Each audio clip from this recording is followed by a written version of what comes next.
ಅದನ್ನ ಹೇಗೆಗೋ ಬಳಸ್ತಾ ಇದ್ದೀನಿ. ಇಂದ್ರಿಯಗಳನ್ನ ಇದನ್ನೆಲ್ಲ ಇದೇ ದೇಹಾದಿಗಳಲ್ಲಿ ಇದೇ ರೀತಿ ಜನ್ಮವನ್ನ ಎಲ್ಲಾ ಮಹಾತ್ಮರು ಪಡೆದಿರೋದು. ಎಲ್ಲ ಶಂಕರಾಚಾರ್ಯರಿರ್ಲಿ, ಸಿದ್ಧಾರೂಢರಿರ್ಲಿ, ನಮ್ಮ ಅಪ್ಪವ್ರಿರ್ಲಿ, ಎಲ್ಲಾ ಮಹಾತ್ಮರು ನಮ್ಮ ಹಾಗೆ ಹುಟ್ಟಿದ್ರು. ಇನ್ನೂ ಕೆಲವ್ರು ಮಹಾತ್ಮರು ಪಾಪ ಬಹಳ ಬಡತನದಲ್ಲಿ, ಬಹಳ ಕಷ್ಟದಲ್ಲಿ, ಬಹಳ ಕೊಟ್ಟಿಗೆಲೆಲ್ಲ ರಾಮಕೃಷ್ಣ ಪರಮಹಂಸರು ಕೊಟ್ಟಿಗೆ ಅದೇನು ಅಡಿಗೆ ಎಲ್ಲ ಮಾಡಿ ಏನೋ ಒಂದು ಒಟ್ಟು ಇಟ್ಟಿರ್ತಾರಲ್ಲ ಅಂತ ಕೊಟ್ಟಿಗೆ. ಯೇಸು ಕ್ರಿಸ್ತ ಕುರಿ ಕಾಯುವ ಇದ್ರಲ್ಲಿ ಹುಟ್ಟಿರೋದು. ಹಾಗೆ ದೊಡ್ಡ ದೊಡ್ಡ ಮಹಾತ್ಮರು ಆತರ ಏನಿಲ್ಲ, ನಾವು ಒಳ್ಳೆ ಕಡೆನೆ ಆಗಿದೆ. ಎಲ್ಲವೂ ದೇಹಾದಿಗಳು ಸಶಕ್ತ ಇದೆ, ಇಂದ್ರಿಯಾದಿಗಳು ಸಶಕ್ತ ಇದೆ. ನಮ್ಮ ಹಾಗೆ ಅವ್ರಿಗೂ 24 ಗಂಟೆ ಅಷ್ಟೇ ಇದ್ದಿದ್ದು. ಅವ್ರಿಗೇನ್ ವಿಶೇಷವಾದ ಗಂಟೆ ಜಾಸ್ತಿ ಇತ್ತ ಟೈಮು? ನಮ್ಮ ಹಾಗೆ ಎಲ್ಲವೂ ಇತ್ತು. ಅವ್ರ ಅದನ್ನ ಹೇಗೆ ಅದನ್ನ ಬಳಸಿದ್ರಲ್ಲ, ಅದೇ ರೀತಿ ನಾವು ಈ ದೇಹಾದಿಗಳನ್ನ ಒಂದು ಅನುಭವ, ಆ ದೇಹಾದಿಗಳಲ್ಲೇ ಇದ್ದು ಒಂದು ಅಣುವಿನಿಂದ ಇದನ್ನ ದಾಟಿ ಹೊಟ್ಟೋಗೋದು. ಇದನ್ನ ಒಂದು ಕೋಲ್ ಇರುತ್ತೆ, ಆ ಕೋಲ್ನ ಇಟ್ಕೊಂಡು ಆ ಕೋಲ್ ಈ ಕಡೆ ತಳ್ಳಿ ಆ ಕಡೆ ಜಂಪ್ ಮಾಡ್ತಾರೆ, ಒಂದು ಆಟನೇ ಇದೆ. ಆ ರೀತಿ ಈ ದೇಹ, ಮನಸ್ಸು, ಅಹಂಕಾರ, ಈ ಬುದ್ಧಿ, ನಾನ್ ಜೀವತ್ವ ಅಂತ ಇದೀನಲ್ಲ, ಇದರ ಸಹಾಯದಿಂದನೇ ಹೋಗೋದು. ಇದನ್ ಬಿಟ್ಟು ಆ ಕಡೆ ಆರೋದು. ಇದೇ ಆತ್ಮಜ್ಞಾನ. ನೀನ್ ಅಲ್ಲಿ ಈಗ ಗುರುಗಳು ಹೇಳದ್ಮೇಲೆ ಆತ್ಮಜ್ಞಾನ ಅಲ್ಲ, ನೀನ್ ಆತ್ಮವಸ್ತು ಆಗೋಲ್ಲ, ಆ ಆತ್ಮವಸ್ತುನೇ ಇದೆಯಾ. ಅದಕ್ಕೆ ತತ್ವಮಸಿ ಮಹಾವಾಕ್ಯ ಯಾಕೆ ಅಷ್ಟೊಂದು ಅದ್ರ ಬಗ್ಗೆ ಎಲ್ಲ ಟೀಕಾ ಗ್ರಂಥಗಳು, ಭಾಷಾ ಗ್ರಂಥ ಬಹಳ ವಿಸ್ತಾರ. ತತ್ವಮಸಿ ಮಹಾವಾಕ್ಯಕ್ಕೆ ಅಷ್ಟು ಪ್ರಾಧಾನ್ಯತೆ. ನೀನು ಆ ದೇವರೇ ಇದ್ದೀಯಾ, ಆ ಬ್ರಹ್ಮ ವಸ್ತುವೇ ಇದೆಯಾ, ಏನೂ ಮಾಡ್ಬೇಕಾಗಿಲ್ಲ, ಯಾವ ಸಾಧನವೂ ಬೇಕಾಗಿಲ್ಲ. ಹಂಗ ಬರೀ ಅಷ್ಟು ಸುಲಭ ಆಗ್ಬಿಡತ್ತಾ ಹಿಂಗಂದಲ್ಲ, ಇದೇ ನಿನಗ್ ತೊಂದರೆ ಆಗಿರೋದು. ಅದೆಂಗ ಆಗ್ಬಿಡುತ್ತೆ? ನನಗ್ ದೇಹ ಇದೆಯಲ್ಲ, ಮನಸ್ಸಿ ಈ ಭಾವನೆಗಳಿದೆಯಲ್ಲ, ಈ ಭಾವನೆಗಳಿಂದ ನಿನಗ ಅದ ಅನುಭವ ಬರ್ತಿಲ್ಲ. ನೀನ್ ಅದೇ ಆ ವಸ್ತುವಿನ ಆಧಾರದಲ್ಲೇ ಇದೆಯಾ. ಆ ದೇಹಾದಿಗಳು, ಇಂದ್ರಿಯಾದಿ ಏನೇನ್ ಮಾತಾಡ್ತಿದ್ಯಲ್ಲ, ಎಲ್ಲವೂ ಏನೇನ್ ಬಹಳ ಪ್ರಖರವಾಗಿ ಪ್ರಜ್ವಲವಾಗಿ ನಾನ್ ಜೀವ ಅಂತ ಇದೀನಿ ಅಂತಿದ್ಯಲ್ಲ, ಎಲ್ಲವೂ ಆ ಆಧಾರದಲ್ಲೇ ಇರೋದು, ಆ ಆತ್ಮವಸ್ತುವಿನ ಆಧಾರದಲ್ಲೇ. ಬಯಲಲ್ಲೇ ಕೂತಿದ್ದೀನಿ, ಬಯಲಿನಲ್ಲೇ ಇದೀನಿ, ಬಯಲಿಂದ ಏನೂ ಇರೋದಕ್ ಸಾಧ್ಯ ಇಲ್ಲ. ಬಯಲಿನ ಕಡೆ ಲಕ್ಷಣ ಇಲ್ಲ. ನನಗೆ ಒಂದು ರೂಮ್ ಒಳಗ್ ಕೂತಿದ್ದೀನಿ, ಕೊಠಡಿ ಒಳಗೆ ಕೂತಿದ್ದೀನಿ, ಪ್ರವಚನ ರೂಮ್ ದಲ್ಲಿ ಕೂತಿದ್ದೀನಿ ಅಂತ. ಈ ಉಪಾಧಿಗಳನ್ನ ತೆಗೆದ ಮೇಲೆ ಬಯಲಿಲ್ಲ, ಬಯಲಿದೆ, ನನಗದರ ಅನುಭವ ಇಲ್ಲ. ಹಾಗೆ ನಾನ್ ಆತ್ಮವಸ್ತುನೇ ಇದ್ದೀನಿ, ಬ್ರಹ್ಮ ವಸ್ತು ಇದ್ದೀನಿ, ದೇಹಾದಿಗಳ ಅನುಭವ ನನಗಿಲ್ಲ. ಹೇಗೆ ಈಗ ನನಗೆ ಭ್ರಮೆ ಮಾಡ್ಕೊಂಡಿದ್ದೀನಲ್ಲ, ಈಗೊಂದು ನಾನು ರೂಮಲ್ಲಿ ಕೂತಿದ್ದೀನಿ, ಮನೆಯಲ್ಲೂ ನನ್ಗೊಂದು ಇದೊಂದು ರೂಮು, ಇದ ಅಡ್ಗೆ ಮನೆ, ಇದಿಂತ ಮನೆ, ಇಂಥ ಮನೆ, ಅಲ್ಲೆಲ್ಲ ಇದೆಯಾ? ಅದು ಲಕ್ಷ ಕೊಟ್ಟಿ ನೋಡು, ಬರೀ ಬೈಲಿದೆ. ಗೋಡೆಗಳನ್ನ ಹಾಕೊಂಡು ಉಪಾಧಿಗಳನ್ನ ಮಾಡ್ಕೊಂಡು ನಾವು ಅವನ್ನೆಲ್ಲ ಹೇಳ್ಬೋದೇ ಹೊರ್ತು, ಬಯಲಿನ ಕಡೆ ನೋಡಿದ್ರೆ ಅಲ್ಲೇನಾದ್ರು ಭೇದ ಇದೆಯಾ? ಹಾಗೆ ಈ ದೇಹಾದಿಗಳನ್ನು ಆ ಆತ್ಮವಸ್ತುವಿನ ಅದರ ಆಧಾರದಲ್ಲೇ ದೇಹಾದಿಗಳು ತೋರ್ತಾ ಇದೆ. ಅದರ ಅನುಭವದಲ್ಲಿ ಇದಕ್ಕೆಲ್ಲ ಅಸ್ತಿತ್ವ ಬಂದಿದೆ. ದೇಹಕ್ಕೆ, ಮನಸ್ಸಿಗೆ, ಅಹಂಕಾರಕ್ಕೆ ನನಗೆ ಇವುಗಳನ್ನ ಸಹಾಯದಿಂದನೇ ಆ ಆತ್ಮವಸ್ತುವನ್ನು ಊಹೆ ಮಾಡ್ತೀನಿ. ಇದಕ್ಕೆ ಅದ್ರ ಸ್ಪರ್ಶನೇ ಗೊತ್ತಿಲ್ಲ, ಅದ್ರದ್ದು ಏನು ಅನುಭವನೇ ಇಲ್ಲ. ಇದು ಅದ್ರ ಬಗ್ಗೆ ಮಾತಾಡ್ತಾ ಇರ್ತೇನೆ. ಆತ್ಮ ಅಂದ್ರ ಹಿಂಗೆ, ಬ್ರಹ್ಮ ಅಂದ್ರೆ ಹಿಂಗೆ, ಮಾತು ಮನಗಳಿಂದ ಯಾವ್ದು ಹೇಳ್ತಾ ಇರೋದು ಎಲ್ಲ ಇದಕ್ಕೆ ಏನ್ ಗೊತ್ತೇ ಇಲ್ವೋ, ಇದು ಅದ್ರ ಬಗ್ಗೆ ಮಾತಾಡ್ತಿದ್ಯಲ್ಲ. ಹಾಗಾಗಿ ಮತ್ತೆ ಇದಕ್ಕೆ ಚೈತನ್ಯ ಬಂದಿರೋದು ಅದ್ರ ಅಸ್ತಿತ್ವದಿಂದ. ಆ ಆತ್ಮ ವಸ್ತುವಿನ ಅನುಭವದಲ್ಲೇ ಇದಕ್ಕೆ ಚೈತನ್ಯ ಬಂದಿದೆ. ಈಗ ಕರೆಂಟ್ ಇದೆ, ಫ್ಯಾನ್ ಇದೆ, ಲೈಟ್ ಇದೆ, ಬಲ್ಬ್ ಇದೆ, ಫ್ರಿಡ್ಜ್ ಇದೆ, ಎಲ್ಲಾ ಬಳಸ್ತಿದೀವಿ. ಆದ್ರೆ ಮೂಲ ಯಾವುದು? ಕರೆಂಟ್. ನಮ್ಗೆ ಯಾವ್ದು ಕಾಣಿಸ್ತಿರುತ್ತೆ? ಟಿವಿ ಬಹಳ ಮಹತ್ವ, ಇಷ್ಟೊಂದ್ ಲಕ್ಷ ಕೊಟ್ಟು ತಂದಿದೀನಿ ಟಿವಿನ.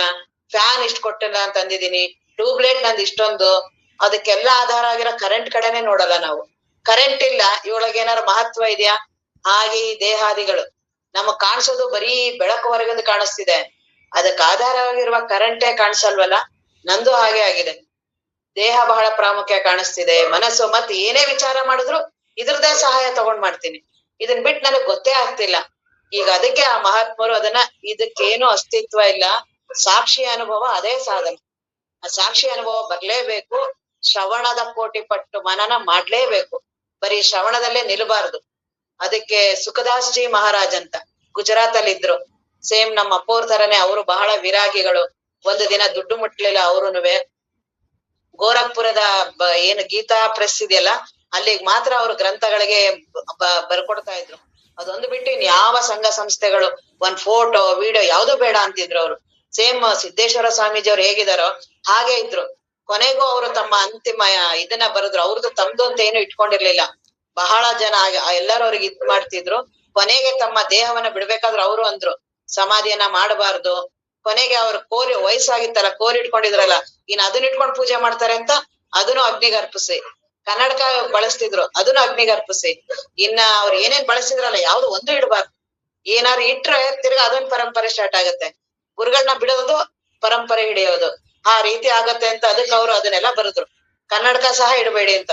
ಅಷ್ಟು ವೀರಾಗಿ ಅಂತ ಮಹಾತ್ಮರು ಅವ್ರು ಈ ಜ್ಞಾನದ ಬಗ್ಗೆ ಹೇಳ್ತಿರ್ತಾರ. ಅವ್ರು ನೀ ಶ್ರವಣ ಮನನ ನಿಧಿಧ್ಯಾಸನ ಅಂತೆಲ್ಲ ನಿನಗ್ ನೀನೇ ಮೋಸ ಮಾಡ್ಕೋತಿರೋದು. ಯಾಕೆ ನಿಧಾನ ಮಾಡ್ತೀಯ? ನೀನ್ ಆತ್ಮವಸ್ತು ಇದೆಯಾ ತಾನೆ? ನಿನಗ್ ಭರವಸೆ ಇದೆ ತಾನೆ ಗುರುಗಳ ಮಾತ್ಮೇಲೆ? ಮತ್ ಅನುಭವಿಸು ಆತ್ಮವಸ್ತುವನ್ನ. ಇಲ್ಲ ಶ್ರವಣ ಅದು ಹಂಗಷ್ಟು ಸುಲಭ ಆಗಲ್ಲ. ಶ್ರವಣವನ್ನ ತುಂಬಾ ತನ್ಮಯವಾಗಿ ಕೇಳಿ ಕೇಳಿ ಕೇಳಿ ಒಂದು ದಿನ ಮನನ. ಇದ್ ಬಹಳ ನಿಧಾನ ಅಂತಾರವ್ರು. ಹಿಂಗೆ ನಿಧಾನ. ಯಾಕೆ ನಿನಗ ಅಷ್ಟೊಂದು ಜೀವನದ ಮೇಲೆ ಅಷ್ಟೊಂದು ಪ್ರೀತಿ ನಿನಗೆ? ಮತ್ ಅದೇನ್ ಭರವಸೆ ಇದೆಯಾ? ಏನ್ ಇಷ್ಟು ವರ್ಷ ಇರುತ್ತೆ ಅಂತ ಯಾರು ಗ್ಯಾರಂಟಿ ಕೊಟ್ಟಿದಾರ? ಮತ್ ಆರಾಮಾಗಿ ಶ್ರವಣವನ್ನ ಕೇಳ್ತಾ ನಿಧಾನವಾಗಿ ಮನನ ಮಾಡಿ ಆಮೇಲೆ ನಿಧಿಧ್ಯಾಸನ ಮಾಡಿ ಆಮೇಲೆ ಆತ್ಮವಸ್ತು ಅನ್ಭವಿಸ್ತೀಯ. ನಿನಗ್ ನೀನೇ ಮೋಸ ಮಾಡ್ಕೊತಿದ್ಯಲ್ಲ. ಯಾಕೆ ನಿಧಾನ ಮಾಡ್ತಿದ್ಯಾ? ಯಾವ್ದಾವ್ದಕ್ಕೂ ಬಹಳ ಸ್ಪೀಡಲ್ಲಿ ಹೋಗ್ತಿದ್ಯಲ್ಲ. ಆತ್ಮಜ್ಞಾನಕ್ಕಾಗಿ ಸ್ಪೀಡ್ ಮಾಡು. ಆತ್ಮಜ್ಞಾನ ಪಡೆಯೋದಕ್ಕೆ ತೀವ್ರತೆ ಇರ್ಬೇಕು. ನಾನ್ ಆತ್ಮವಸ್ತುನ ಇದನ್ನ ದೇಹ ನಾನ್ಯಾಕ್ ಪಾಕ್ಬೇಕು? ದೇಹದ ಅನುಭವ ನಾನ್ಯಾಕ್ ಅನುಭವಿಸ್ಬೇಕು? ಈ ರೀತಿಯಾಗಿ ಮಾಡೋನೆ ಧೀರ ಹೊರ್ತು ನಾನು ಜಗತ್ತಿನಲ್ಲೆಲ್ಲ ಬಹಳ ಅದ್ಯಾಕ್ ಹಂಗೆ ಹಿಂಗೆ ಮಾಡ್ತಿರ್ತೀನಿ, ನಾನು ಹಿಂಗೆ ಗಳಿಸ್ತೀನಿ, ಇಷ್ಟು ವರ್ಷದೊಳಗಡೆ ನಾನು ಒಂದ್ ಮನೆ ಮಾಡಿ ಮಕ್ಕಳ ಮದುವೆ ಮಾಡಿ ಇಂಥದ್ ಮಾಡೇ ಮಾಡ್ತೀನಿ, ಏನು ಹಠ ತೊಡ್ತೀವಿ, ಏನು ಪ್ರಪಂಚದಲ್ಲಿ ಮಾಡ್ತೀವಿ. ಬ್ರಹ್ಮಜ್ಞಾನಕ್ಕೆ ಆ ರೀತಿ ಮಾಡಲ್ವಲ್ಲ. ಅಲ್ಲಿ ಲೋಕದಲ್ಲಿ ಎಲ್ಲದಕ್ಕೂ ಮಾಡ್ತೀವಿ. ಯಾರು ಗೊತ್ತು? ಯಾರು ದುಡ್ಡು ಕೊಡ್ತೀನಿ ಅಂತ ಹೇಳಿರ್ತಾರೆ. ಅವ್ರು ಹೇಳ್ದಾಗ್ಲೇ ಹೋಗಿಸ್ಕೊಬಿಡ್ಬೇಕು. ಯಾರಿಗ್ ಗೊತ್ತು ಬದಲಾವಣೆ ಆಗ್ಬಿಟ್ರೆ ಚಕ್ಕಂತ ಮನ್ಸ ಎಷ್ಟ್ ರಾತ್ರಿ ಆದ್ರೂ ಹೋಗ್ತೀವಿ. ಬ್ರಹ್ಮಜ್ಞಾನ ಹಂಗೇನಿಲ್ಲ. ನಿಧಾನವಾಗಿ ಕೇಳ್ತಾ ಕೇಳ್ತಾ ಒಂದು ದಿನ ಮನಸ್ಸು ಪರಿಪಕ್ವವಾಗಿ ಆಮೇಲೆ ಮನನ ಬಂದು ಆಮೇಲೆ ನಿಧಿಧ್ಯಾಸನ. ನಿನಗೆ ನೀನೇ ಮೋಸ ಮಾಡ್ಕೊತಿದ್ಯಾ. ನಿನ್ನ ಆ ಅಹಂಕಾರ ಇದೆಯಲ್ಲ, ಆ ಬುದ್ಧಿ ಇದೆಯಲ್ಲ, ಬ್ರಹ್ಮಜ್ಞಾನವನ್ನ ಅನುಭವಿಸಕ್ ಬಿಡ್ತಿಲ್ಲ. ಯಾಕೆ ಅಂದ್ರೆ ಬ್ರಹ್ಮ ವಸ್ತುವನ್ನ ಅನುಭವಿಸಿದ್ರೆ ತಾನು ಇಲ್ದೇ ಇರಂಗಾಗತ್ತೆ.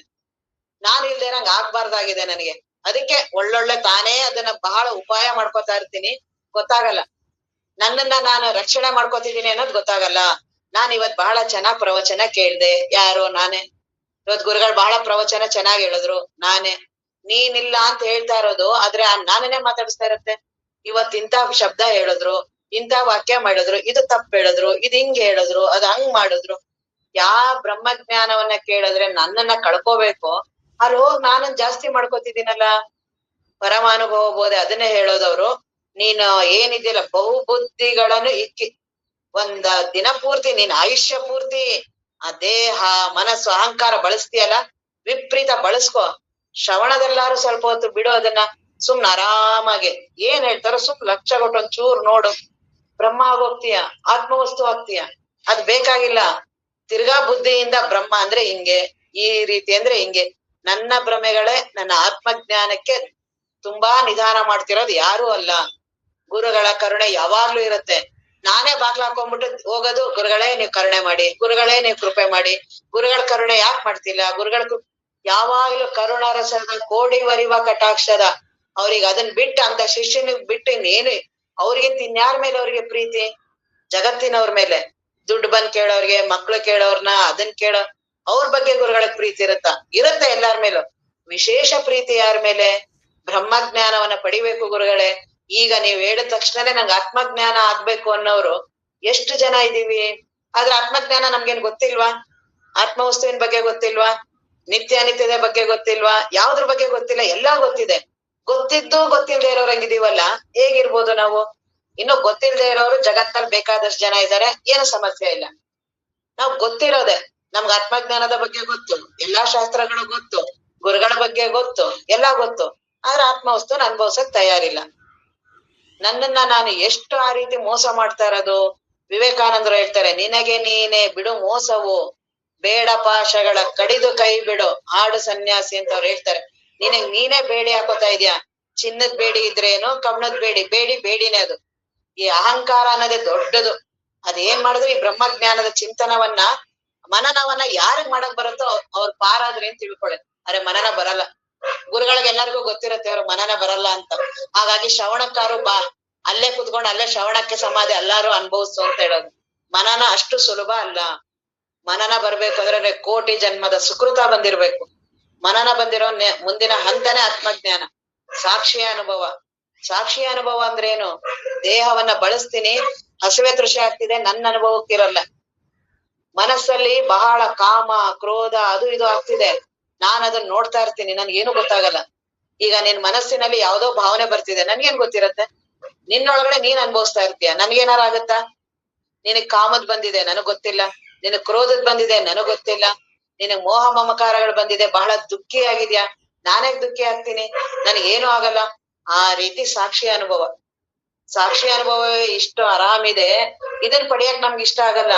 ಆ ಶ್ರವಣವನ್ನೇ ಜೀವನಾಗೆ, ಶ್ರವಣವನ್ನೇ ಕೇಳೋದು ಅದನ್ನೇ ಜೀವನನ್ನ ತಿರ್ಗಾ ವಾಪಸ್ ಇಟ್ಕೊಂಡಿರ್ತೀವಿ.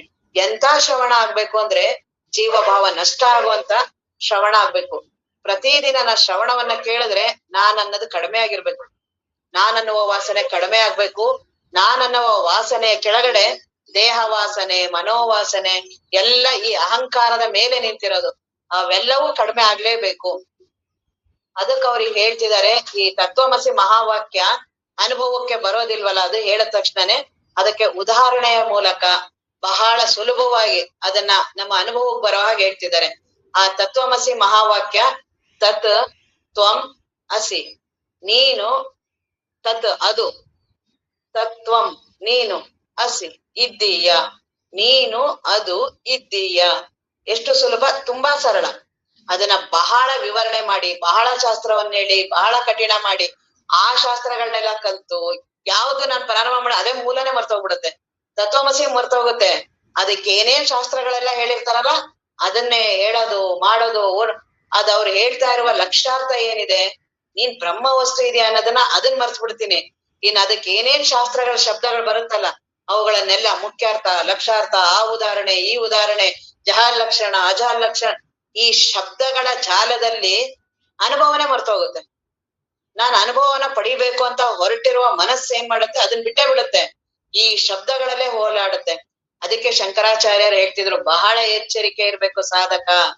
ಇದು ಶಬ್ದಾರಣ್ಯ, ಶಬ್ದ ಜಾಲ ಮಹಾರಣ್ಯ, ಘೋರ ಪದನ, ಬಹಳ ದೊಡ್ಡ ಜಾಲ ಹೆಣದ್ ಬಿಡತ್ತಂತದ್ದು. ಆ ಜಾಲದೊಳಗ್ ಸಿಕ್ಕಿದೀನಿ ಅನ್ನೋದು ಗೊತ್ತಾಗಲ್ಲ. ಅದಕ್ಕೆ ನಮ್ಮ ಅಪ್ಪವರು ಸಹ ಹೇಳ್ತಿದ್ರು, ಈ ವೇದಾಂತದ ಬಗ್ಗೆನೆ ಬಹಳ ಗ್ರಂಥ ಬರೀತಾರಂತೆ, ದೊಡ್ಡ ಮಹಾಪಂಡಿತ. ಇದು ಜಗನ್ಮಿಥ್ಯ, ಬ್ರಹ್ಮಸತ್ಯ, ಜಗನ್ಮಿಥ್ಯ ಎಲ್ಲವನ್ನು ಬರ್ದು ಗ್ರಂಥ ಎಲ್ಲಾರು ಹೊಗಳಿದ್ರು ಮಾಡಿದ್ರು. ಯಾವ ಗ್ರಂಥವನ್ನ ಮಿಥ್ಯ ಅಂತ ಬರದ್ರಲ್ಲ ಅದ್ರ ಬಗ್ಗೆನೆ ಅಭಿಮಾನ. ಆ ಗ್ರಂಥ ಯಾರು ಚೆನ್ನಾಗಿಲ್ಲ ಅಂದ್ರೆ ಬಹಳ ಕೋಪ ಬರುತ್ತೆ, ಬರ್ದೆ ಅನ್ನುವ ಹೆಮ್ಮೆ. ಬರ್ದಿರುವ ಉದ್ದೇಶ ಏನು, ಅದು ಮಿಥ್ಯ ಅಂತ ಹೇಳಕ್ ಹೋಗಿ ಹಾಗೆ ಆ ಅಭಿಮಾನ ಅನ್ನೋದು, ನಾನ್ ಮಾಡುವ ಸಾಧನೆಗಳು, ನಾನ್ ಕಲ್ತಿರುವ ವಿದ್ಯೆಗಳು, ಇವೇ ನನ್ಗೆ ಅಡ್ಡಿ ಮಾಡ್ತಿರುತ್ತೆ. ಅದಕ್ಕೆ ಗುರುಗಳು ಬೇಕು. ಗುರುಗಳಲ್ಲಿ ಯಾವಾಗ್ಲೂ ಅದನ್ನ ನಾವು ಬೇಡ್ಕೊತಾ ಇರ್ಬೇಕು, ನನ್ಗೆ ಅಹಂಕಾರ ಮರೆ ಆಗ್ಬೇಕು. ಎಂತ ಶ್ರವಣಾದಿಗಳನ್ನ ನಾನು ಕೇಳ್ಬೇಕಂದ್ರೆ ಅಹಂಕಾರ ಮರೆಯಾಗುವ ಹಾಗೆ ನನ್ ಪ್ರವಚನ ಇರ್ಬೇಕು.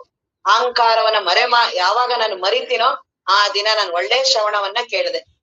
ಅಹಂಕಾರ ಮರೆಯಾಗಿಲ್ಲ, ಅಹಂಕಾರ ಮಾತಾಡ್ತಿದೆ ಅಂದ್ರೆ ಇಲ್ಲ, ನಾನ್ ಶ್ರವಣ ಕೇಳಿಲ್ಲ. ಯಾವಾಗ ಅದಕ್ಕೆ ಅದರ ರುಚಿ ಬಂತು, ಶ್ರವಣದಲ್ಲೇ ನನ್ನತನ ನನಗೆ ಕಡಿಮೆ ಆಯ್ತು, ಮನನ ತಾನೇ ಬರಕ್ ಸ್ಟಾರ್ಟ್ ಆಗತ್ತೆ. ಯಾವ ಮನಸ್ಸಿಗೆ ದೇವನ ಸ್ಪರ್ಶ ಆಯ್ತು, ಆತ್ಮವಸ್ತುವಿನ ಸ್ಪರ್ಶ ಆಗತ್ತೆ ಶ್ರವಣದಲ್ಲಿ, ಅದು ಪುನಃ ಈ ದೇಹಾದಿಗಳು ಬೇಡ ಅನ್ಸಕ್ ಸ್ಟಾರ್ಟ್ ಆಗತ್ತೆ. ಬೇಡ, ಒಳಗೋಗೋಣ, ಆರಾಮಿರೋಣ, ಯಾಕೆ ಇಷ್ಟೊಂದೆಲ್ಲ ಸುಖ ದುಃಖ ಅನ್ಭವಿಸೋದು, ತಣ್ಣಗಿರೋಣ. ನಿದ್ದೆ ಮಾಡಕ್ ಯಾರಿಗಾರು ಬೇಜಾರ್ ಅನ್ಸತ್ತ, ಬಹಳ ಕಷ್ಟ ಅನ್ಸತ್ತ, ಬಹಳ ದುಃಖ, ನಾನ್ ನಿದ್ದೆಗೆ ಹೋಗ್ತಾ ಇದೀನಿ ಅಂತ ಅಳ್ತಾ ಯಾರು ಹೋಗ್ತಾರ? ಬಹಳ ಆ ರೀತಿ ಆತ್ಮಜ್ಞಾನ ಯಾರಿಗೆ ಸಾಕ್ಷಿ ಅನುಭವ ಪ್ರಾರಂಭ ಆಗತ್ತೆ, ದೇವನ ಅನುಭವ, ದೇವಕ್ಷೇತ್ರಗೆ ಪ್ರವೇಶ, ಅದು ಸಾಕ್ಷಿ ಅನುಭವ. ಮುಂದೆ ತಾನೇ ಗುರುಗಳು ಮಾಡ್ತಾ ಹೋಗ್ತಾರೆ. ಸಾಕ್ಷಿವರ್ಗಾರು ಸ್ವಲ್ಪ ಪ್ರಯತ್ನ ಮಾಡ್ಬೇಕಲ್ಲ. ಶ್ರವಣ ಮನನ ನಿಧಿಧ್ಯಾಸನ, ಈ ತತ್ವಮಸಿ ಮಹಾವಾಕ್ಯ. ಆ ತತ್ವಮಸಿ ಮಹಾವಾಕ್ಯ ಶ್ರವಣದಲ್ಲಿ ಈಗ ಹೇಳ್ತಿದ್ದಾರೆ, ಈ ಸೂತ್ರ ಅದನ್ನೇ ಹೇಳ್ತಿದ್ದಾರೆ. ಇತಿ ಶ್ರವಣಂ, ಇದು ಶ್ರವಣದಲ್ಲಿ ಹೇಳ್ತಾರೆ, ತತ್ ತ್ವಂ ಅಸಿ, ನೀನು ಆ ಬ್ರಹ್ಮವೇ ಇದ್ದೀಯ. ಅದಕ್ಕೆ ಮುಖ್ಯಾರ್ಥ ವಾಚ್ಯಾರ್ಥ ಅಂತ ಎರಡು ಲಕ್ಷಣವನ್ನ ಮಾಡ್ತಾರೆ. ಮೊದಲು ತ್ವಂ ಪದ ಅಂದ್ರೆ ಜೀವ, ತತ್ ಅಂದ್ರೆ ಆ ಆತ್ಮವಸ್ತು, ಅಸಿ ಇದ್ದೀಯ. ಮೊದಲು ಈಗ ಜೀವನ ಬಗ್ಗೆ ಎರಡು ರೀತಿ, ಒಂದು ಮುಖ್ಯಾರ್ಥ, ಒಂದು ಲಕ್ಷಾರ್ಥ. ಒಂದು ಸುಮ್ಮನೆ ಸಾಮಾನ್ಯವಾಗಿ ಹೇಳೋದು, ಅದ್ರದ ಹೇಳುವ ಅರ್ಥ, ಅದನ್ನ ಯಾಕೆ ಹೇಳ್ತಾ ಇದ್ದೀನಿ ಅಂದ್ರೆ ಅದ್ರದ್ದು ಲಕ್ಷ್ಯ ಬೇರೆ ಇದೆ. ಈ ಮುಖ್ಯಾರ್ಥವನ್ನೇ ಹಿಡ್ಕೊಂಡು ಕುತ್ಕೋಬಾರ್ದು. ಇವೆಲ್ಲಾ ಶಾಸ್ತ್ರಗಳೆಲ್ಲ ಹೇಳ್ತಿರೋದು ಲಕ್ಷಾರ್ಥದ ಕಡೆ ಲಕ್ಷ್ಯ ಕೊಡೋದಿಕ್ಕೆ. ಈಗ ಅವ್ರು ಏನ್ ಹೇಳ್ತಿದಾರಲ್ಲ, ತ್ವಂಪದ, ಜಗತ್ತಲ್ಲಿ ಮೂರು ಸಂಶಯಗಳು ಏನು, ಈ ವೇದಾಂತದಲ್ಲಾಗ್ಲಿ ಎಲ್ಲಾದ್ರಲ್ಲೂ ಮೂರು ಸಂಶಯ. ನಾನ್ಯಾರು, ಜಗತ್ತಂದ್ರೆ ಏನು, ದೇವ್ರಂದ್ರೆ ಏನು, ಈ ಮೂರರ ಬಗ್ಗೆನೆ 6 ದಾರ್ಶನಿಕರಾಗ್ಲಿ, ಋಷಿಗಳಾಗ್ಲಿ, ಉಪನಿಷತ್ತುಗಳಾಗ್ಲಿ, ಎಲ್ಲಾ ಮಹಾತ್ಮರ ಚಿಂತನೆಗಳು, ಶಂಕರಾಚಾರ್ಯರು, ಎಲ್ಲರೂ ಈ ಮೂರರ ಬಗ್ಗೆನೆ ಸಂಶೋಧನೆ, ಮೂರರ ಬಗ್ಗೆನೆ ಚಿಂತನ. ಈ ಮೂರನ್ನ ಅರಿತ್ರೆ ಎಲ್ಲ ಬ್ರಹ್ಮಜ್ಞಾನ. ಹಾಗಾಗಿ ಆ ಮೂರರ ಸಂಶೋಧನೆನೇ ಇದು. ಈಗ ಅದನ್ನೇ ಇಲ್ಲಿ ಹೇಳ್ತಿದ್ದಾರೆ. ಈಗ ಜೀವನ ಬಗ್ಗೆ, ನಾನಂದ್ರೆ ಯಾರಿದು, ನಾನು ಅಂತ ನಾನು ಇದೀನಲ್ಲ, ನಾನಂದ್ರೆ ಏನು, ಮೊದಲು ಪರಮಾರ್ಥ ಗೀತೆ ಮೊದಲನೇದೇ ಅದೇ ಅಲ್ಲ ಪ್ರಾರಂಭ ಆಗೋದು. ಶ್ರೀ ಗುರು ಶಿಷ್ಯನು ಕೊಡಮಟ್ಟು ರಾಗಮ್ಮಿಗೆ, ಅದ್ರಿಗಿಂತ ಮೊದ್ಲು ಹೇಳ್ತಾರಲ್ಲ, ತನ್ನ ನಿಜ ಸ್ಥಿತಿ ತಾನೇನೆಂದು ಮುನ್ನಿನ ಪರಿಭವವೆಂತಾಯ್ತೆಂದು. ಅವನು ಗುರುಗಳ ಹತ್ರ ಬರ್ತಾರೆ, ನಾನಂದ್ರೆ ಏನಿದು, ಜಗತ್ತಂದ್ರೆ ಏನಿದು, ದೇವ್ರಂದ್ರೆ ಏನು, ಈ ಮೂರು ಸಂಶಯ ಬರೋದು. ಕೇಳಿ ಕೇಳಿ ಅದು ಪ್ರಾಕ್ಟೀಸ್ ಆಗೋದು ಬೇರೆ.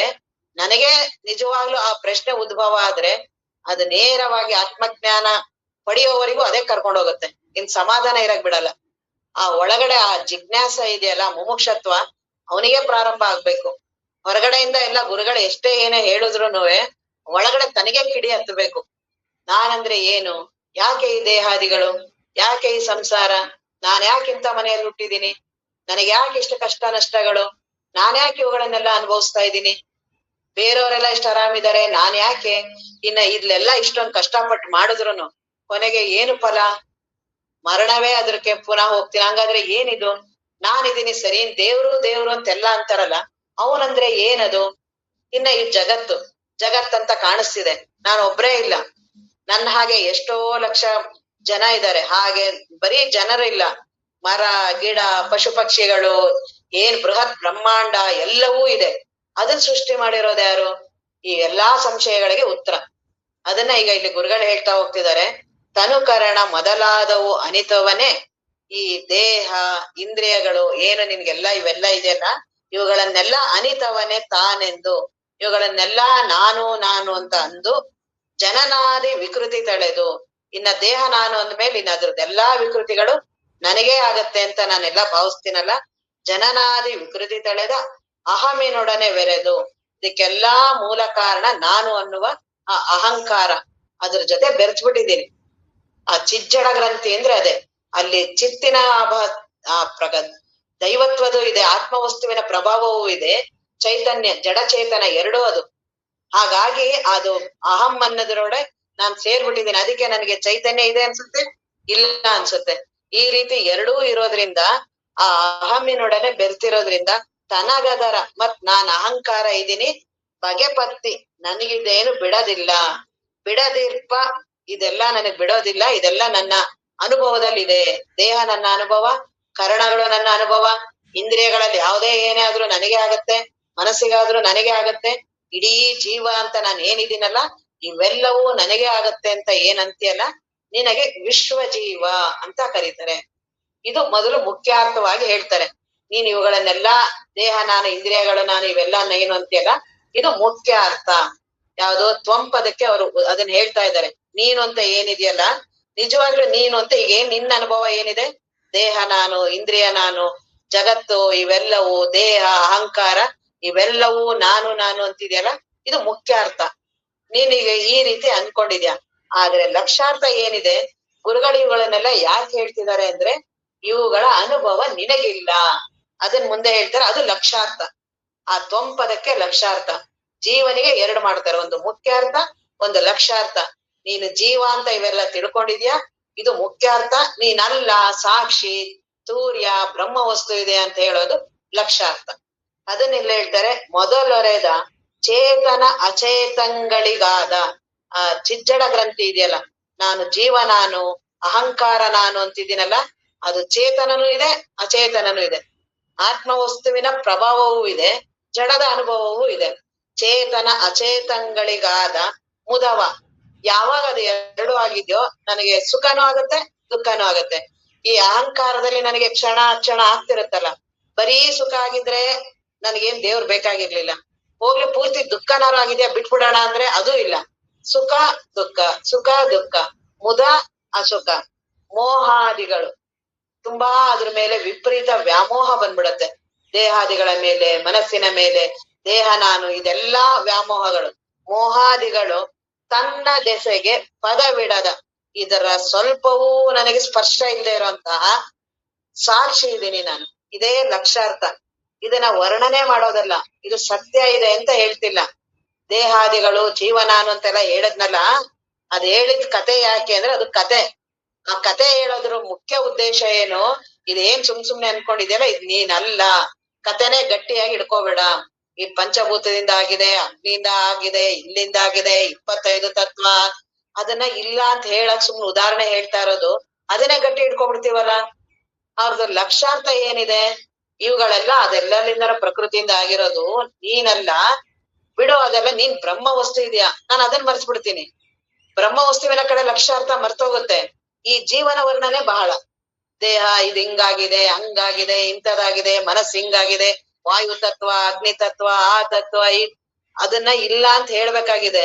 ರಮಣ ಮಹರ್ಷಿಗಳೆಲ್ಲ ಅದೇ ಹೇಳ್ತಾರೆ, ಅದೆಲ್ಲ ಪೂರ್ತಿ ಕಸ. ಎಷ್ಟು ಕೆದಕ್ತಿ ಅದನ್ನ, ಕೊನೆಗೆ ಅದನ್ನೆಲ್ಲ ಚಲ್ಲೋದೆ. ಕೊನೆಗೆ ಏನ್ ಉದ್ದೇಶ, ಅವುಗಳೆಲ್ಲ ಅಲ್ಲ ಅನ್ಬೇಕಾಗಿದೆ. ಯಾಕೆ ಅಷ್ಟೊಂದ ಕಸನ ಬಹಳ ಕೆದಕಿ ಅದನ್ನ ಹುಡುಕಿ ಯಾಕೆ ಮಾಡ್ತೀಯ ಅದನ್ನ? ಅದೆಲ್ಲ ಬರೀ ಸುಮ್ನೆ ಮುಖ್ಯ ಅರ್ಥ ಹೇಳಿರೋದು. ಲಕ್ಷಾರ್ಥ ಏನಿದೆ, ಇದ್ಯಾವುದರ ಸ್ಪರ್ಶವೂ ಇಲ್ಲದೆ ಇರೋಂತಹ ಸಾಕ್ಷಿ ನೀನು. ಬಹಳ ಆಶ್ಚರ್ಯವಾಗಿ ಅಲ್ಲ, ನೀನ್ ಅದೇ ಅನುಭವದಲ್ಲೇ ಇದೆಯಾ, ನಿನ್ನ ಅನುಭವನೇ ಹೇಳ್ತಾ ಇರೋದು. ಅದನ್ನ ಎಷ್ಟೊಂದು ಏನೋ ಯಾರ್ದೋ ಕತೆ ಕೇಳ್ದಂಗೆ ಕೇಳ್ತೀವಲ್ಲ, ನಾನೇ ಸಾಕ್ಷಿ ನೋಡು. ಹೀಗೆ ಹೇಳ್ದಂಗೆ ಗುರುಗಳು ಹೇಳ್ದಂಗೆ ನೋಡು, ದೇಹವನ್ನು ಅರಿಯುವ ಅರಿವು ನೀನು. ದೇಹಕ್ಕೆ ಸ್ವಯಂ ಚೈತನ್ಯ ಇಲ್ಲ. ಯಾಕೆ ಅಂದ್ರೆ ಆ ದೇಹ ಜಡ. ಯಾವತ್ತು ದೇಹ ಬಂದ್ ಮಾತಾಡಿಲ್ಲ. ಕಣ್ಣು ಯಾವತ್ತಾರು ಬಂದ್ ಮಾತಾಡೈತಾ? ಕಿವಿ ಯಾವಾಗಾರು ಮಾತಾಡಿದ್ಯಾ? ಕೈಗಳು ಇಂದ್ರಿಯಗಳು ಯಾವ್ದಾದ್ರು ಬಂದ್ ಮಾತಾಡಿದ್ಯಾ? ದೇಹ ಯಾವತ್ತಾದ್ರೂ ನನ್ನ ಚೆನ್ನಾಗ್ ನೋಡ್ಕೊಂತ ಹೇಳಿದ್ಯಾ? ಎಲ್ಲಾ ಮಾತಾಡ್ತಾ ಇರೋ ಅದು ದೇಹ ಜಡ. ದೇಹ ಜಡ ಅಂತ ಗೊತ್ತಾಗ್ತಿದ್ಯಲ್ಲ, ಅದಕ್ಕೇನು ಚೈತನ್ಯ ಇಲ್ಲ ಅಂತ ಗೊತ್ತಾ? ಯಾಕೆಂದ್ರೆ ನಿದ್ರೆ ನೋಡಿದ್ರೆ ಗೊತ್ತಾಗತ್ತೆ. ನಿದ್ರೆಯಲ್ಲಿ ಜಡವಾಗಿ ಮಲಗಿದೆ, ಪ್ರಜ್ಞೆ ಇಲ್ಲದೆ ಮಲಗಿದೆ, ಏನೂ ಗೊತ್ತಿಲ್ಲ ಅದಕ್ಕೆ. ಜಡ ಅಂತ ಗೊತ್ತಾಗ್ತಿದೆಯಲ್ಲ, ಹಾಗಾದ್ರೆ ನಾನ್ ಅದಕ್ಕೆ ಅರಿವನ್ನು ಕೊಟ್ಟಿದ್ದೀನಿ, ಅದು ಜಡ. ದೇಹ ಜಡ ಅಂತ ಗೊತ್ತಾಗ್ಬೇಕಾದ್ರೆ ನಾನ್ ಪ್ರತ್ಯೇಕ ಇರ್ಬೇಕು.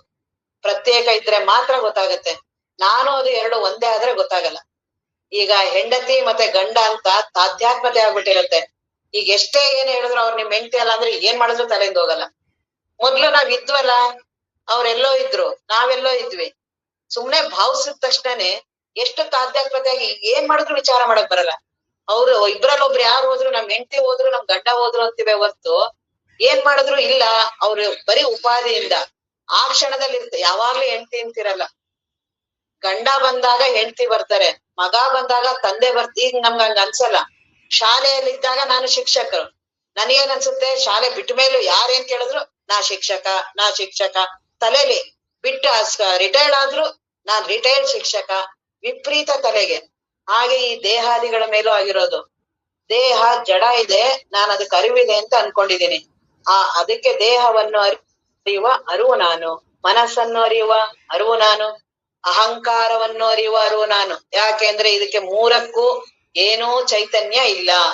ಮೂರು ಆ ನಿದ್ರೆಯಲ್ಲಿ ನೋಡಿದ್ರೆ ಗೊತ್ತಾಗುತ್ತೆ. ನಿದ್ರೆ ಅನುಭವ ಏನೂ ಪ್ರಜ್ಞೆ ಇಲ್ಲದೆ ಮಲಗಿದೆ. ಬಹಳ ವಿಪರೀತವಾಗಿ ಇಲ್ಲಿ ಪಾಂಡಿತ್ಯ, ನನಗೆ ಬಹಳ ಶಾಸ್ತ್ರವನ್ನ ಹೇಳ್ತೀನಿ, ಮಾಡ್ತೀನಿ, ಅಧ್ಯಯನ ಮಾಡ್ತೀನಿ, ಎಲ್ಲಾ ಮಾಡಿರ್ಲಿ, ಇಲ್ಲಿ ಏನೇ ತನ್ಮಯತೆಯಿಂದ ಮಾಡಿರ್ಲಿ, ಮಲ್ಕೊಂಡ ತಕ್ಷಣ ಎಲ್ಲ ಹೊರ್ಟೋಗುತ್ತಲ್ಲ.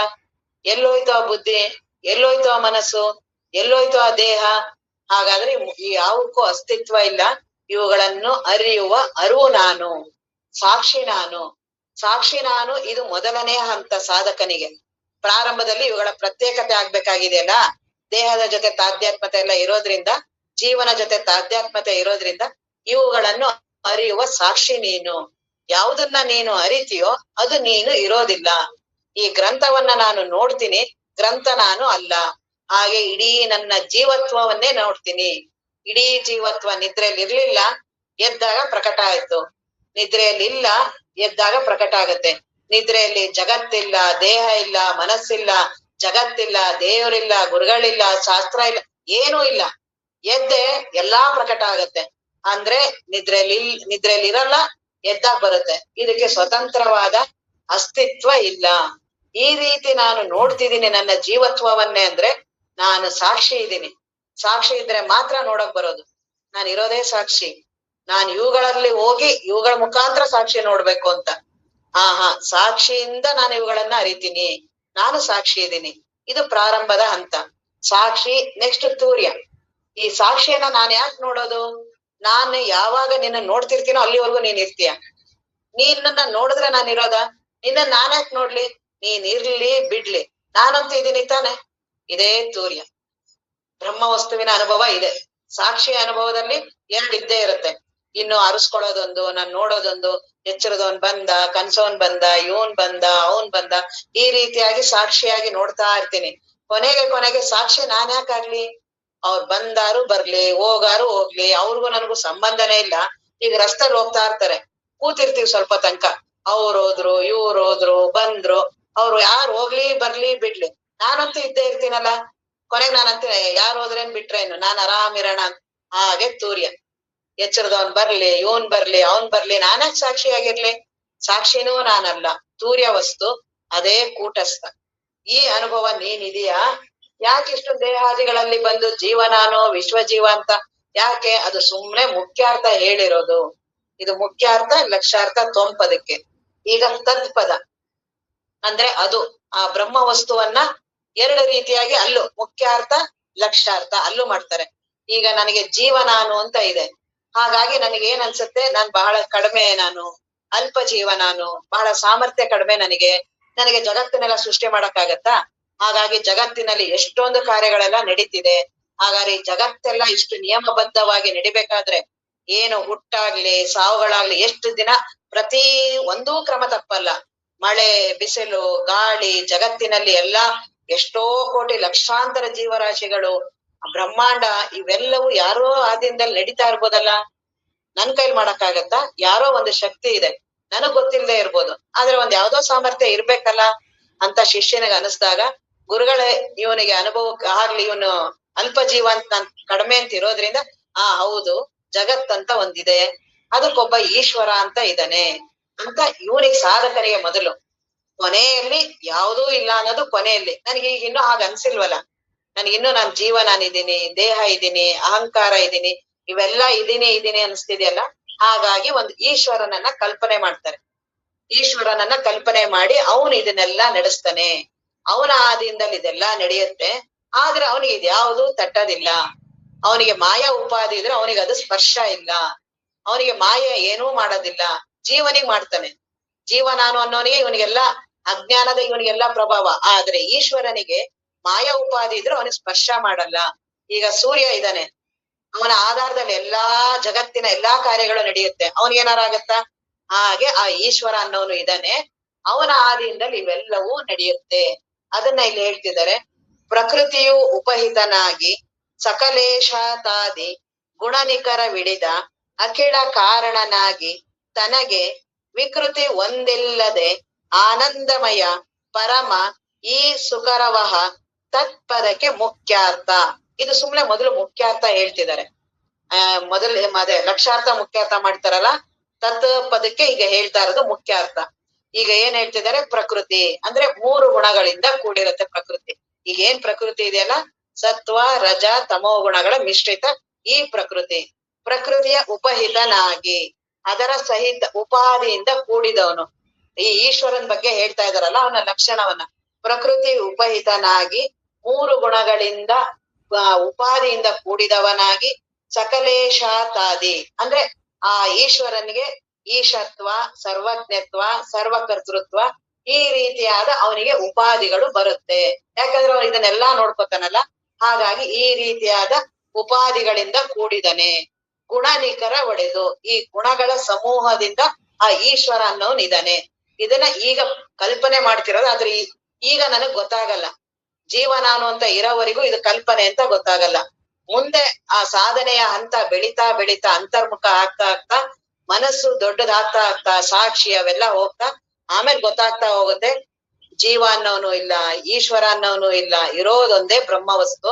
ಆ ಅನುಭವ ಬರೋದಿಕ್ಕೆ ಈಗ ಇನ್ನೂ ಸಾಧಕನ ಅವಸ್ಥೆ, ಅಂತಃಕರಣ. ಆ ಅಂತಃಕರಣಕ್ಕೆ ಅದಕ್ಕೆಲ್ಲ ಅನುಭವ ಬರ್ಬೇಕಲ್ಲ. ಮೊದ್ಲೇ ಹೇಳಿದ್ರೆ ಅನುಭವ ಆಗೋದಿಲ್ಲ. ಬ್ರಹ್ಮ ವಸ್ತುವನ್ನ ಬಿಟ್ಟು ಏನೂ ಆಗಿಲ್ಲ, ನೀನ್ ಅನ್ನೋನು ಇಲ್ಲ, ಜಗತ್ ಅನ್ನೋದು ಇಲ್ಲ ಅಂದ್ರೆ ನನ್ನ ಅನುಭವಕ್ಕೆ ಅದು ಅನ್ಸೋದಿಲ್ಲ. ಬರೀ ತಿಳುವಳಿಕೆ ಆಗ್ಬೋದು, ಅನುಭವ ಬರಲ್ವಲ್ಲ. ಹಾಗಾಗಿ ಈ ರೀತಿ ಹೇಳ್ತಿದ್ದಾರೆ.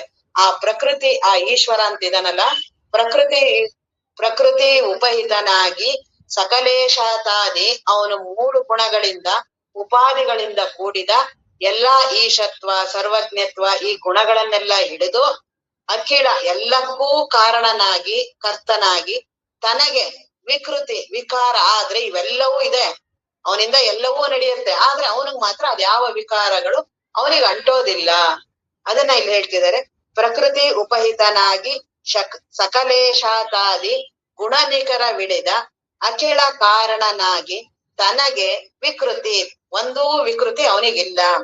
ಒಂದೆಲ್ಲ ಆನಂದಮಯ ಆನಂದವಾಗಿರುವಂತಹ ಪರಮ ಶ್ರೇಷ್ಠವಾಗಿರುವಂತಹ ಸುಕರವಹ ತತ್ಪದಕ್ಕೆ ಅಂದ್ರೆ ತುಂಬಾ ಶ್ರೇಷ್ಠವಾದ ತತ್ಪದಕ್ಕೆ ಮುಖ್ಯ ಅರ್ಥ. ಇದು ಸಾಮಾನ್ಯವಾದ ಅರ್ಥ. ಇನ್ನ ಲಕ್ಷಾರ್ಥ ಏನ್ ಹೇಳ್ತಾರಲ್ಲ ಅದು ಮುಂದೆ ಹೇಳ್ತಾರೆ. ಈಗ ಯಾವ್ದು ತತ್ಪದಕ್ಕೆ ಈಗ ಲಕ್ಷಾರ್ಥವನ್ನ ಹೇಳ್ತಿದ್ದಾರೆ. ನಿರುಪಮ ನಿರಾಲಂಬ ನಿತ್ಯ ನಿರ್ಮಳ ನಿರಾವರಣ ನಿರುಪಾಧಿಕ ನಿರಂಜನ ನಿರೂಪ ನಿರತಿಶಯ ನಿರಗ ನಿಸ್ತತ್ವ ಪರಬ್ರಹ್ಮವದು ಪರಕಿಪೊಡೆ ತತ್ಪದಕ್ಕೆ ಲಕ್ಷಾರ್ಥ. ಈಗ ಆ ತತ್ಪದಕ್ಕೆ ಮುಖ್ಯಾರ್ಥ ಏನ್ ಹೇಳಿದ್ರು, ಆ ಈಶ್ವರ ಅಂತ ಇದ್ದಾನೆ, ಅವನ್ ಇವೆಲ್ಲವೂ ಅವನ ಇದ್ರಲ್ಲೇ ನಡೆಯುತ್ತೆ, ಆದ್ರೆ ಅವನಿಗೆ ಯಾವುದರ ಲೇಪವೂ ಇಲ್ಲ. ಅವನ್ ಸರ್ವಜ್ಞ ಕಿಂಚಿನ್ ಇವೆಲ್ಲಾ ಗುಣಗಳನ್ನು ಹೊಂದಿದ್ರು ಸಹ ಅವನಿಗೆ ಅದರ ಲೇಪ ಇಲ್ಲ ಅಂತ ಇದು ಮುಖ್ಯಾರ್ಥ. ಆದರೆ ಲಕ್ಷಾರ್ಥ ಏನಿದೆ, ಅದನ್ನೂ ಮೀರಿರುವಂತಹ ಆ ಬ್ರಹ್ಮ ವಸ್ತು ಇದೆಯಲ್ಲ ಅದು ಹೇಗಿದೆ, ನಿರುಪಮ, ಅದು ಉಪಮ ಕೊಡಕ್ಕಾಗೋದಿಲ್ಲ. ಯಾವುದೋ ಕಥೆ ಅಲ್ಲ, ನಾನೇ ಅದು. ಆ ನಿರುಪಮ ಅನ್ನೋದು ನಾನೇ, ಆ ಬ್ರಹ್ಮ ವಸ್ತು ನಾನೇ, ನಾನು ನಿರುಪಮ. ನಿರಾಲಂಬ, ಯಾವ ಆಲಂಬನೆಗಳು ಬೇಡ ನನಗೆ, ದೇಹದ ಆಲಂಬನೆ ಮನಸ್ಸಿನ ಆಲಂಬನೆ ಯಾವುದರ ಆಲಂಬನೆ ಇಲ್ಲದೆ ಇರುವಂತಹ ನಿರಾಲಂಬ. ನಿತ್ಯ, 4 ಅಭಾವಗಳಿದೆ ದೇಹಾದಿಗಳಿಗೆ, ಅದನ್ನೆಲ್ಲ ನೋಡಿದ್ವಲ್ಲ ಹಿಂದೆ, ಘಟವೇ ಪುಸಿಘಟವೇ, ಅದರಲ್ಲಿ ನಿತ್ಯ ವಸ್ತು ನಾನು ಯಾವಾಗ್ಲೂ ಇದ್ದೀನಿ. ಈ ದೇಹಾದಿಗಳಿಗೆ 4 ಅಭಾವ, ಪ್ರಾಗ್ಭಾವ ಪ್ರಧ್ವಂಸಾಭಾವ ಅನ್ಯೋನ್ಯಭಾವ ಅತ್ಯಂತ ಅಭಾವ. ಈ ದೇಹಾದಿಗಳಿಗೆಲ್ಲ ಇದೆ, ಜಗತ್ತಿಗಿದೆ, ನನಗಿಲ್ಲ. ನಾನ್ ಯಾವಾಗಲೂ ನಿತ್ಯವಾಗಿರುವಂಥದ್ದು. ನಿರ್ಮಳ, ಯಾವ ಮಲದೋಷಗಳು ನನ್ನಲ್ಲಿಲ್ಲ, ನಾನು ನಿರ್ಮಳ. ನಿರಾವರಣ, ಈ ಆವರಣಗಳೆಲ್ಲ ಏನಿದೆಯಲ್ಲ ಅಜ್ಞಾನಾವರಣ ಯಾವ ಆವರಣವೂ ಇಲ್ಲದೆ ಇರುವಂತಹ ನಿರಾವರಣ. ನಿರುಪಾಧಿಕ, ಯಾವ ಉಪಾಧಿಗಳು ಇಲ್ಲ. ನಿರಂಜನ, ಯಾವ ಅಂಜನ ಅಂದ್ರೆ ಯಾವ ಕಲೆಯನ್ನು ಇಲ್ಲದೆ ಇರುವಂತಹ ನಿರೂಪ. ನಿರತಿಶಯ, ಯಾವ ಉಪಮೆ ಕೊಡಕ್ಕೂ ಆಗದೆ ಇರುವಂತಹ ನಿರಘ. ನಿಸ್ತತ್ವ ಪರಬ್ರಹ್ಮವದು ಪರಿಕಿಪೊಡೆ, ವಿಚಾರ ಮಾಡಿ ನೋಡಿದ್ರೆ ಈ ರೀತಿ ಇದೆಯಾ ನೀನು. ಇದು ಲಕ್ಷಾರ್ಥ. ಗುರುಗಳು ಇದನ್ನ ಹೇಳ್ಬೇಕಾಗಿರೋದು, ನೀನ್ ಈ ರೀತಿ ಇದೆಯಾ. ಮುಖ್ಯಾರ್ಥ ನಿನಗೆ ಜಗತ್ತೆಲ್ಲ ಕಾಣಿಸ್ತಿದೆಯಲ್ಲ, ಹಾಗಾಗಿ ನೋಡಪ್ಪ ಅವ್ನ್ ಈಶ್ವರ ಅಂತಿದ್ದಾನೆ, ಅವನೆಲ್ಲಾ ಮಾಡ್ತಿದ್ದಾನೆ, ಅವನಿಂದ ಎಲ್ಲಾ ನಡೆಯುತ್ತೆ, ಆದ್ರೆ ಅವನಿಗೆ ಅದೆಲ್ಲ ಲೇಪ ಇಲ್ಲ ಅಂತ ಇದು ಸುಮ್ನೆ ಮುಖ್ಯಾರ್ಥ ತಿಳಿಸಿದ್ದು. ಲಕ್ಷಾರ್ಥ ಏನಿದೆ ಅಂದ್ರೆ ಇವುಗಳು ಯಾವುದೂ ನೀನಲ್ಲ, ನೀನ್ ಅಖಂಡವಾದ ಆ ಬ್ರಹ್ಮ ವಸ್ತು ಇದೆಯಾ, ಅರಿವು ವಸ್ತು ಇದೆಯಾ, ಇರುವು ಇದೆಯಾ ಅಂತ ಆ ಬ್ರಹ್ಮ ವಸ್ತು ನೀನಿದ್ಯಾ. ಮುಂದೆ ಭಾಗ ಲಕ್ಷಣ ಹೇಳ್ತಾರೆ. ಮುಖ್ಯಾರ್ಥ ಅನ್ನೋದು ಇಲ್ಲ, ಲಕ್ಷಾರ್ಥ ಅನ್ನೋದು ಇಲ್ಲ, ಅದನ್ನೆಲ್ಲ ಮುಂದೆ ಹೇಳ್ತಾ ಇರೋದು ಒಂದೇ ಏಕಮೇವ ಅದ್ವಿತೀಯ ಬ್ರಹ್ಮ ಅಂತ ಅದನ್ನ ಹೇಳ್ತಾರೆ. ಅದನ್ನ ನಾಳೆ ನೋಡಿ. ಓಂ ಪೂರ್ಣಮದ ಪೂರ್ಣಮಿದಂ ಪೂರ್ಣಮುದಚ್ಯತೆ ಪೂರ್ಣಸ್ಯ ಪೂರ್ಣಮಾದಾಯ ಪೂರ್ಣಮೇವಾವಶಿಷ್ಯತೆ. ಓಂ ಶಾಂತಿ ಶಾಂತಿ ಶಾಂತಿ.